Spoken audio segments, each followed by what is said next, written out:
Hello, today we're going to talk about static equilibrium. So what is static equilibrium?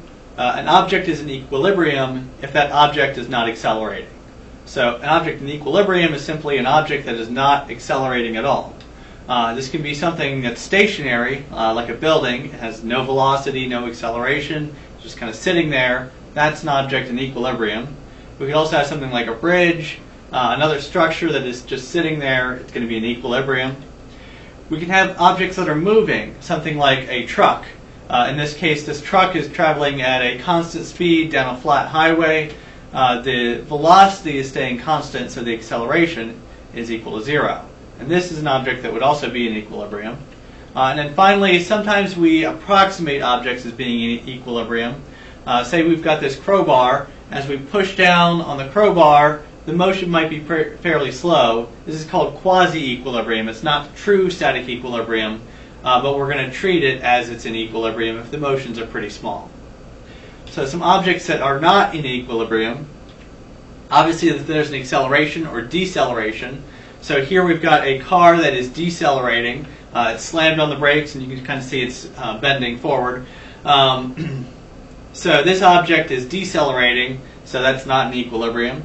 We could also have something that doesn't have any motion. So if you imagine a baseball, if we throw that baseball up in the air, at the top of this curve, it's going to momentarily have zero velocity. But even though it has zero velocity, it's still accelerating downward at that point. So this is not an object in equilibrium, even though the velocity is equal to 0. Something like a tetherball. So before we talked about a truck traveling in a straight line at a constant velocity. Even if we maintain that constant velocity, something like a tetherball is going to go around and around. The change in direction is going to be an acceleration. And so this tetherball, even though it's at a constant speed, is not going to be in equilibrium.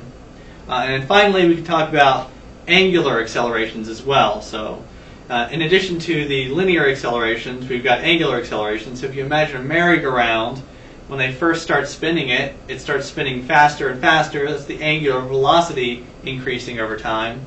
And that would be an example of an angular acceleration. So we've been talking about this, but why do we care about all this? What happens when the acceleration is equal to 0? Well, if we look at Newton's second law, it says F is equal to ma. So the force is equal to the mass times the acceleration. And we just said that the acceleration in this object is equal to 0. Therefore, the force must be equal to 0. But you might look at something in a building and say, the force is not equal to 0. If we've got a building, it's a very heavy object. It's got a weight force pulling down on it constantly. So that's not equal to 0. But what we really are saying here is the sum of all the forces, or the net force, is going to be equal to 0. So even though there's a big weight force pulling down on the building, the ground is also supporting that building from the bottom. And the sum of those two forces is going to be equal to 0. So this is one of what we call our equilibrium equations. For the second one, we can look at the rotational equivalent. So the rotational version of Newton's second law is going to be the moment is equal to I, which is the second moment of inertia, times the angular acceleration. So angular acceleration is also going to be equal to 0 when we have an object in equilibrium. Therefore, the moment is 0, or really the sum of all those moments is going to be equal to 0. So collectively, these are our equilibrium equations. And something else you'll notice here is they're bold. That indicates they're vectors. So these are vector equations. We'll talk more about what that means in the equilibrium equation videos.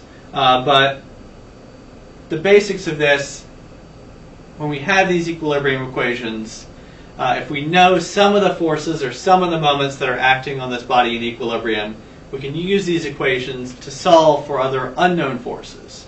So say we know the weight of this building, that would be something we know. We could use the sum of forces is equal to 0, and that'll tell us that the force supporting the building from the ground, it can tell us that that's going to be equal and opposite, because the sum of those two need to be equal to 0.